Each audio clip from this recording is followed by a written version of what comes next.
Hello, students, and welcome to another episode here on Jay's Learning School. I am so excited about today's live stream. I have the opportunity to teach you about airports. That's right, everything airports we're going to deal with today. Now, look, let me say this. I'm not going to deal with 100% of everything, but I do have a good amount of material that we're going to go over to help you to understand and speak better English as it pertains to things concerning an airport. Now, I want to make sure that you are paying attention. I've switched up the format a little bit throughout today's live stream. Instead of having a quiz question at the end, I am going to have 3 or 4 quiz questions throughout today's lesson. So make sure you're paying attention. Also, in the description of today's video, I announced it on episode 3 of J Day on Tuesday. You can go back and watch that. It's about 4 minutes long, but I have another channel that I have started, and I want you to be a part of that. I'll be doing live streams every day, conversations that you can have with me throughout the day. So make sure you go watch that video, get the information, and subscribe to my second channel. Okay, so let's get into it with all of that said and done. All right, now, computer's having a little problem. Here we go. So an airport is a facility where people go to travel by aircraft. I have been traveling by aircraft or airplane since I was a little boy. My mother used to put my sister and I on an airplane to go visit my grandmother during the summertime. And what a joy we would have to fly on the airplane. And we felt so special because we were kids flying without our parents. And so we got special treatment and we really enjoyed it. But as I grew, I came to find out that there are so many people that have not flown on an airplane. And I would say that needs to be something that you do in your lifetime while you're here. Just have that experience. I mean, for me, I did not like going on cruise ships. You can't get me on a cruise ship. You could send me a free ticket and I would not go. But I enjoy flying through the air on an airplane. So let's look at some things concerning an airplane. A travel agent. Okay, a travel agent. A travel agent is simply a person who helps you with your travel schedule. If you're not able to book your own flights, your own hotels, your own transportation, then you would hire a travel agent who would book those arrangements for you. Now, back in the 80s, it was necessary to have a travel agent. But now with the internet, you can be your own travel agent. You can go to various websites and book your own flight, pay with a credit card, go to the airport at the appropriate time and catch a flight, and then get a return or round trip ticket or a return flight back home. And you didn't have to pay anyone, but you can still hire a travel agent. Sometimes people use travel agents when they are arranging a wedding and it's out of town. I know people that have gotten married overseas and they would have a travel agent that would schedule everyone's flights. I could only imagine how hectic that is. Hotel arrangements, and they would just follow the itinerary and come back, and the travel agent would get a fee for doing everything. So a travel agent. A business trip. Many people take airplanes at the airport for a business trip. No leisure. They're going to a meeting. They're going to close a deal, going to make a deal. And so many people travel by air because they can get to their destination quickly. Or they may not can drive. They may not can take the train. They may not can take a ship. But they can take an airplane and get there in several hours, depending on the distance. So A business trip is where a person would go to handle business, and they would travel by an airplane. Now, a vacation trip is what I explained earlier, is where you're using the airplane or the airport to travel by air to go on vacation.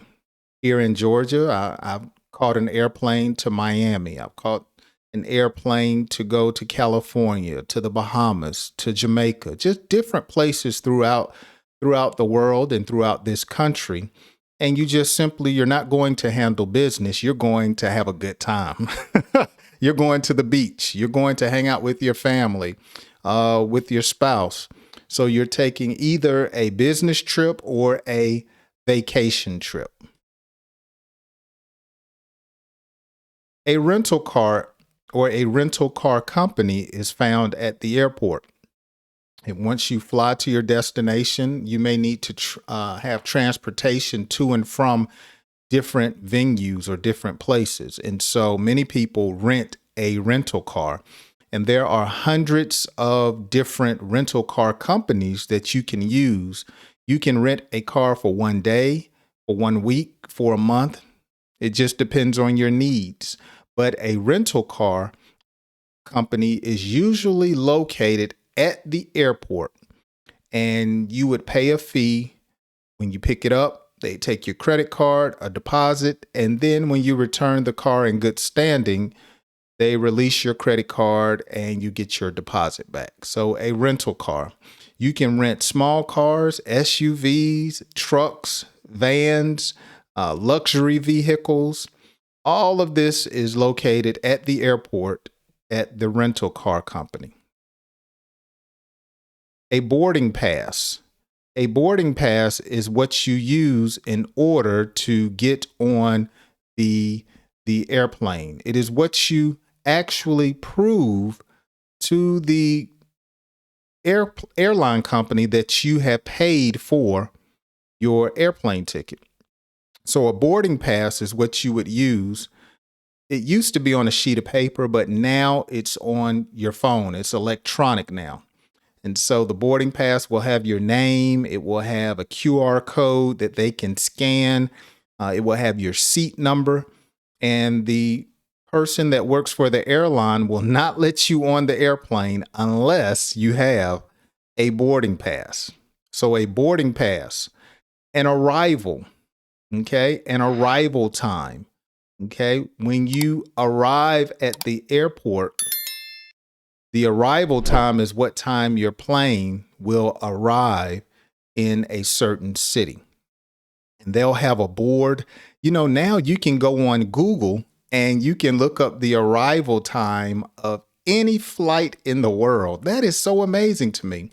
So if you're expecting someone that's coming to visit you or to do business, you can just type in Delta flights coming to Atlanta and it will list the arrival times. You can put in the flight number and it will list the arrival time, what time the person will arrive in a particular city. A departure time. Now, the departure time is the time that your flight will leave the airport. Okay. Now, sometimes departure times and arrival times, they change because of different circumstances. They could change because of the weather. They could change because of a malfunction with the plane. There could be a number of reasons. There could be an emergency, and so they could delay your flight, or you could leave just a few minutes early or usually on time, or usually they leave on time and they fly fast and you get there or arrive early. So the departure time is what time your plane is leaving, and the arrival time is what time your flight is arriving at a destination. Had to get a sip of tea there. Okay. Here's a pop quiz. Let's see if you've been listening.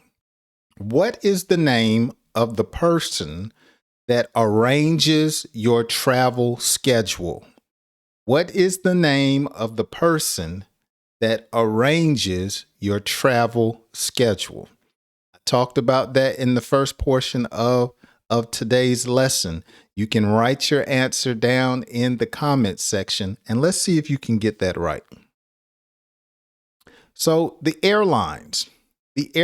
So there are a number of airline companies that fly planes, or they provide airplanes for consumers or customers to fly on.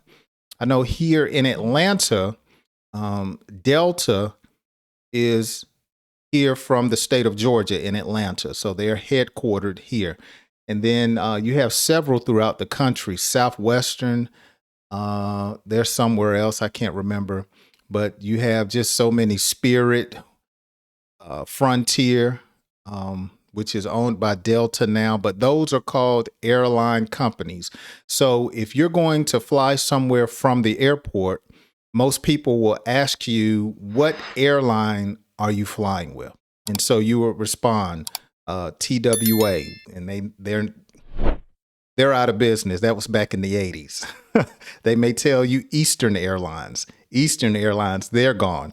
Or you may say Delta Airlines, so they can meet you at the proper terminal with that airline company. Okay. Check-in. Check-in is what you do when you get to the airport. You have to check in or let the airline know that you are present so they can hold your seat for you. Okay. Now they'll take off with or without you. But when you check in, you let the airline know, hey, I'm here. I'm on my way. And it's a standard practice to get to the airline or the airport at least 2, sometimes 3 hours before your plane departs. So if your plane leaves at 3 o'clock, they tell you to get to the airport between 12 and 12:30. Here in Atlanta, the busiest airport in the world, the Atlanta Airport, Hartsfield International Airport, it is always busy. It is very rare that you can check in and go through the security checkpoints quickly. And so it's hectic in Atlanta sometimes because there's so many people that fly through this particular city. We were leaving Atlanta and we went to Texas recently. And on the way back, I said, oh, we'll be able to check in and get through this quickly. I mean, we were through the checkout line in Texas in like 5 minutes. It didn't take long at all, no more than 10 minutes. But Atlanta, once you check in, it may be 30 minutes to an hour. It's crazy. It's really crazy. Okay. So the terminal, a terminal is a vocabulary word you need to be familiar with because the terminal is where your particular airline will be parked, or they call it sometimes a hub. So when you get to the airport, they'll tell you you're at Terminal 1, Terminal 2, or Terminal 3, or they may say you're at Terminal A, B, or C. So on your boarding pass, it will tell you the gate and it will tell you what terminal you need to go to. A terminal. A carry-on bag. Okay. A carry-on bag or a carry-on luggage. Carry-ons are simply what the airline permits you to carry on board. Okay. You can take certain bags that have a certain weight or a certain size, and you can take them on the plane with you. And most airlines won't charge you for a carry-on bag. And you can place certain bags either overhead or under your chair. Okay. I prefer taking carry-on bags because you don't have to pay an extra fee and you can get in and out of the airport more quickly. So I love carry-on bags, but there are certain things you can't take on board. You have to put under the plane. Weapons, you can't take those in a carry-on. Certain sizes of liquids, you can't take those on a carry-on. So you have to follow the rules and procedures that the airline has provided before you can use a carry-on bag. First class. Now, I must say, I have never flown first class. Never, ever. Uh, First class is a section of the airplane that is usually closest to the front of the plane. People in first class pay a little more to be there. The seats are larger. You get more attention from the flight attendants. They say it's nice. I wouldn't know. I've never flown. When you walk by first class, it's so funny. People don't like to look at you. They're like, go on, peasant, go. First class is it's just the supposed to be the best part to sit in the airplane. They get the most attention. You get better food, better drinks, larger seats. I heard that they have some first class sections that they have beds, or they're putting beds in now. Or that may be the entire plane. They're making different airplanes now where you can just lay down. And I don't know if I feel comfortable laying down in an airplane, but to each his own. So first class is the section of the airplane that is closest to the front. You pay more, it's more expensive, and you just have more amenities in first class. Okay. Now, coach, coach is like everything else except for first class. They try to rename coach now. They call it business class and all of this. Look, either you're in first class or you're in coach. Okay. And so coach is just basically divided into the front part, middle part, and the back part. Now, let me say, if you have never flown in an airplane, try to stay away from the back. Oh my gosh, that's where the restrooms or the bathrooms are. And it smells back there. You have to deal with people passing by you all the time. You're by the engine of the plane. Oh man, I sat in the back of the airplane sometime last year or the year before when I was on a flight, and it was awful. I couldn't sleep. It was stuffy back there. Oh man, what a trip. So thankfully, it wasn't a long flight, but if you can stay away from the back of the plane, it's usually cheaper to sit back there because no one likes to sit back there. But if that's all you can do, hey, go for it. Go for it. But coach, or at least the back of the plane, is crazy. Okay. Takeoff. Takeoff is what the airplane does when it leaves the airport. Now, for some people, the takeoff is the most frightening part of an airplane ride. Well, let me say one of the most frightening parts, because you have turbulence when you get in the air. And I forgot to include turbulence. But once you get on the tarmac or the runway, the airplane excels very quickly, and you head down the runway very, very fast. And the plane begins to ascend into the sky. And some people just cannot take it. They don't like it. But to me, that's one of the, I enjoy it. It's fun to me. So it doesn't bother me. Probably I'm familiar with it and I've done it so many times. It doesn't bother me. I'm texting my wife now from my phone. I hear her coming in the house. And sometimes when she comes home, she'll greet me or what have you. And I don't want her to interrupt the stream. But nevertheless, the takeoff is when the plane ascends into the sky. Now, the landing is another time that people don't like, because that's when the airplane is descending and you're about to hit the runway or the earth, the ground, at high speeds, and then come to a screeching halt. And so it's the takeoff, the landing, and turbulence that people don't like when it comes to flying or leaving the airport or arriving at the airport. Now, another vocabulary word I forgot to mention in today's lesson is ear pressure. When your ears pop, oh my gosh. So when you take off and you start ascending thousands of feet into the air, the pressure begins to hit your eardrums and your ears begin to pop, and it can be painful. And so what they say is, and what you should do, is chew gum while you're flying, and it would help relieve some of the pain. And so you feel it when you take off and you ascend, and then your ears pop again when you're coming back down for the landing. So some people, those are the parts of flying on an airplane that they don't like. People love to visit the airport for whatever reason, but taking off, landing, turbulence, and dealing with the pressure, some folks don't like it. Now, once you land, you go to baggage claim.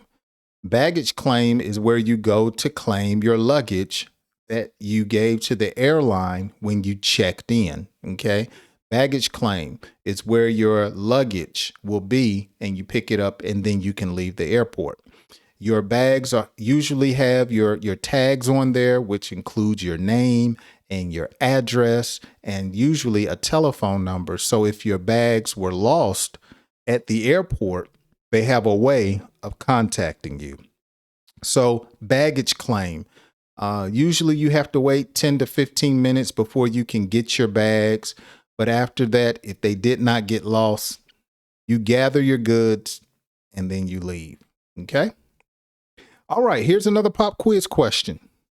What section of the airplane is the most expensive and near the front of the airplane?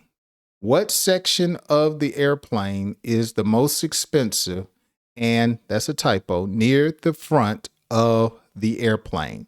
I talked about that in the first part of section 2 of this teaching. So leave your answer down in the comment section, and I usually go through the comments, and if you got it right, I'll give you a thumbs up, and if not, I'll give you a thumbs down. All right, the pilot. The very important part or person of the airplane when you're leaving the airport, the pilot, because they're the ones that have to fly the airplane.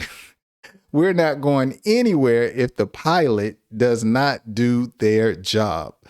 And so usually you can greet the pilot when you get on the airplane. They'll be standing or sitting near the cockpit, and that is the area where all of the flying instruments and gauges are located.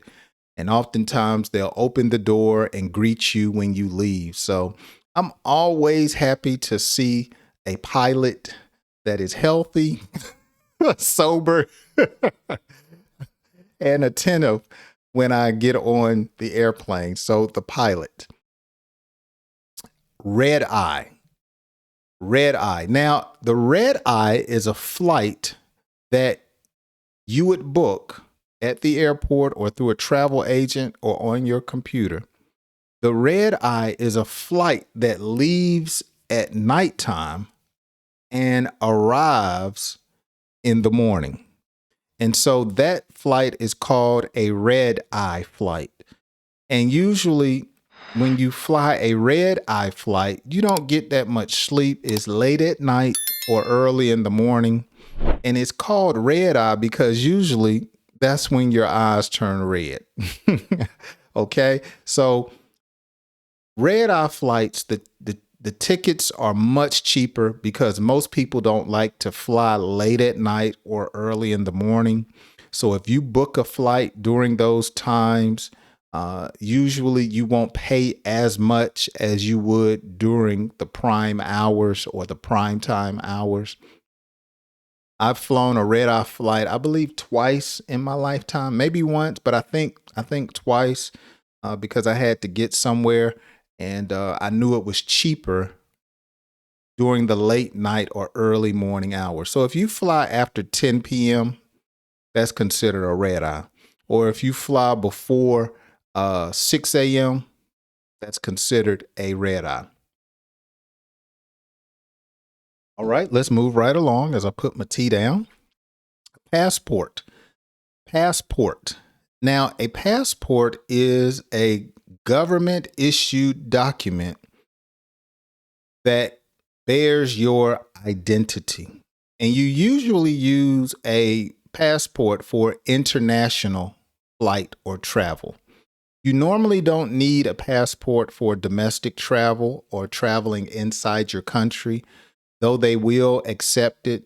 But passports are usually what you use when you're going from country to country. So if I leave the United States and I come visit someone in the Philippines, I would need a passport. Or if I leave the country to go to see someone in Jamaica, I would need a passport. Okay. For those of you who are watching in Turkey, if I were to come visit you, I would need a passport. And speaking of Turkey, definitely my prayers are with you. I just heard about the earthquakes that are taking place over in Turkey, in that part of the world. I have a friend who's in the military who told me it is really, really bad over there right now, as a lot of families are dealing with the aftermath of that hurricane. So definitely praying for many people in that country. And if you're watching that, at least you know you do have someone that is sending up prayers for you. So a passport is what you use that bears your identity to go from country to country. The runway. I spoke about the runway earlier. The runway is where the plane parks, where the plane taxis or moves about, and it's where the plane lands and takes off. Okay. Sometimes it's called a tarmac, but the runway is a more familiar term. Runway. The aisle. Okay. Specifically, an aisle seat. When you get to the airport and you get on an airplane, because I'm tall, I like the aisle seat. I like to be able to stretch these long legs out in the aisle. Okay, so an aisle. Most airplanes have 3 seats. The larger planes have 4 seats, and when they're together, that's your aisle. And the aisle goes also up and down the airplane from the front to the rear. Okay. I prefer an aisle seat so my long, lanky legs can hang out the aisle. Now, the window seat, some people prefer because you get to see different things outside of the window, the clouds. You get to see different terrain. If you fly over water, you can see the ocean. You can see mountainous terrains. I remember when we went out west, we flew over the Grand Canyon. So the window seat gives you the opportunity to see different things outside of the window. I enjoy flying over cities, and you can see the city and the buildings, especially at night or early in the morning when the lights are on. It's really beautiful from 10, 15, 20,000 feet in the sky. Now, I prefer an aisle seat. Some people prefer a window seat. What do you prefer? Let me know. Oxygen mask. Now, when you're at the airport and you get on an airplane, if there are safety procedures or there's turbulence, then oxygen masks will come down and you put those over your mouth and your nose so you can get proper oxygen into your body. I have never been on a flight that I can remember where I had to have oxygen come down or the oxygen mask come down. Have you? Usually they do it if it's like bad turbulence or they have to ascend to heights that are abnormal and the air is really, really thin. Okay. So I've never been on a plane to where the oxygen mask came down. I would not want to be on a flight.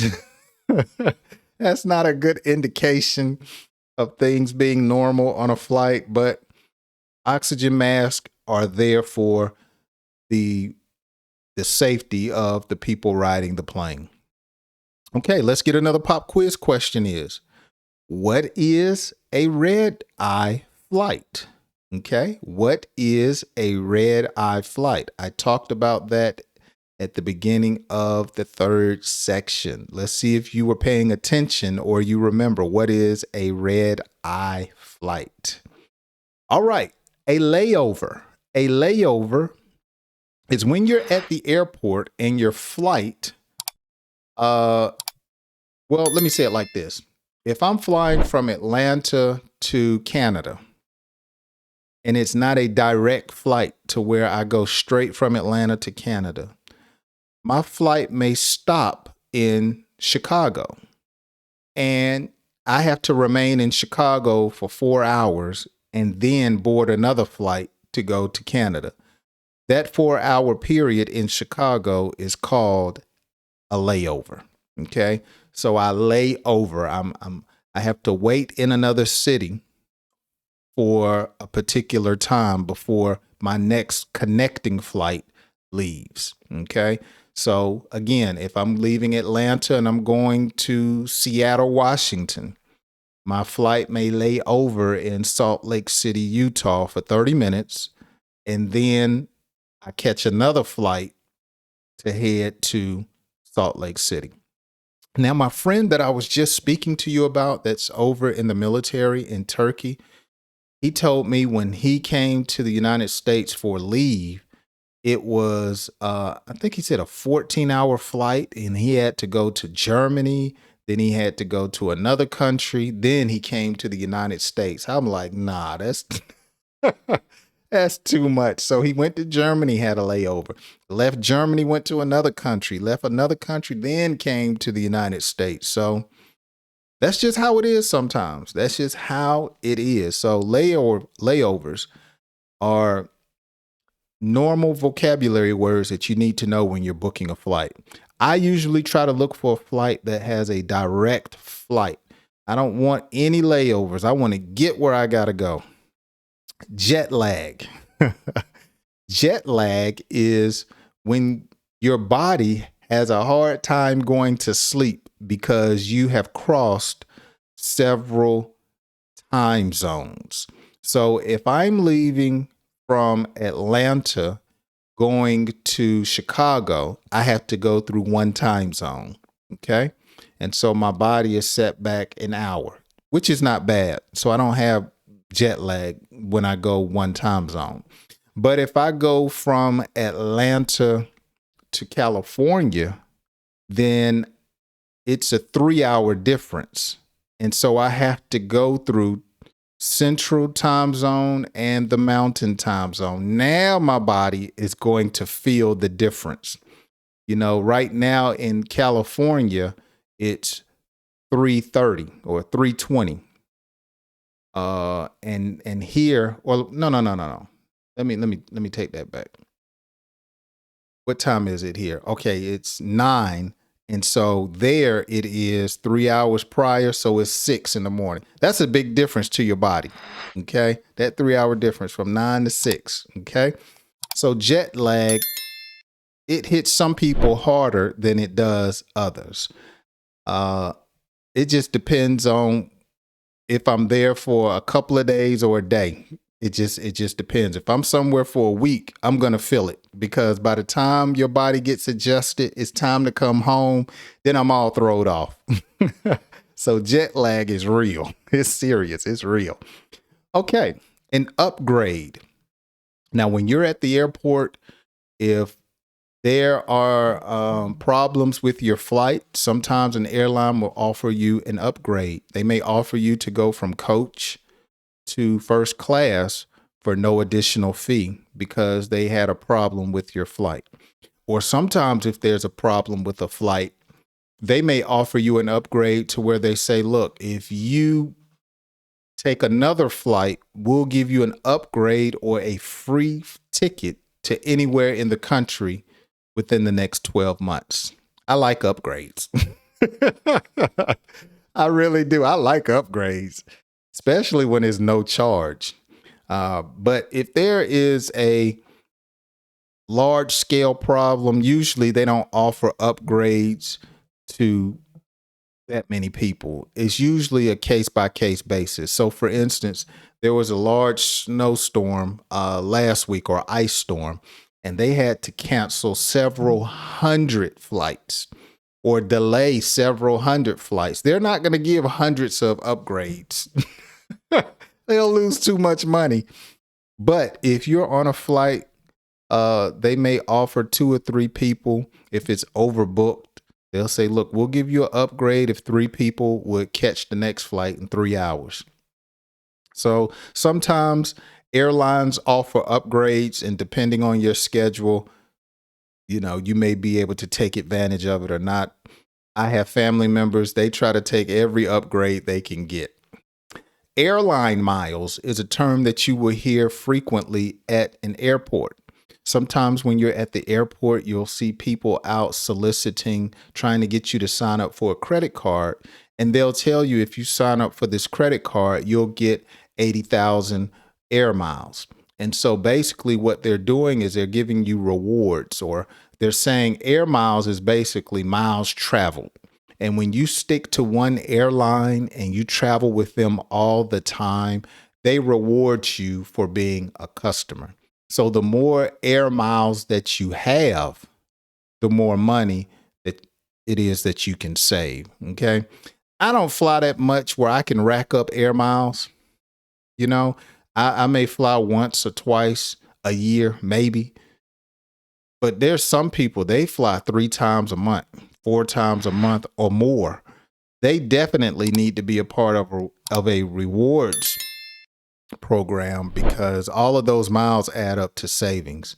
I heard this one guy on YouTube, he said he has over 1 million miles. So he's flying out somewhere practically every weekend. That's amazing.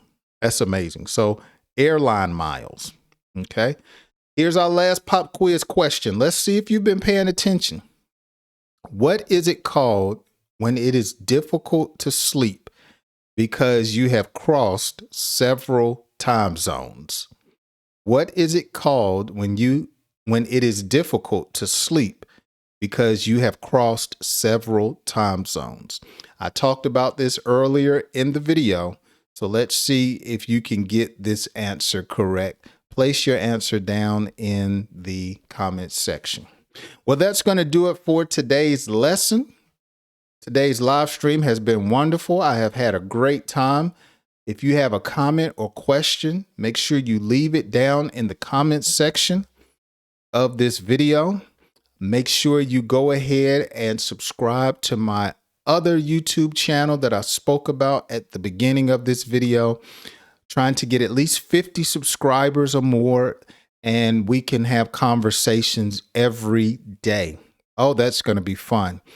I won't do them in this format, but those of you who are on this channel that enjoy my personality, you enjoy my lessons, you want to make sure you follow me and subscribe on my other channel, because it's going to be more personal. It's going to be more interactive, and I'm looking forward to it. So thank you so much for watching today's lesson. Make sure you listen to the podcast. If you're not already, those links are also down in the description, and I'll see you on my next video. Have a wonderful day.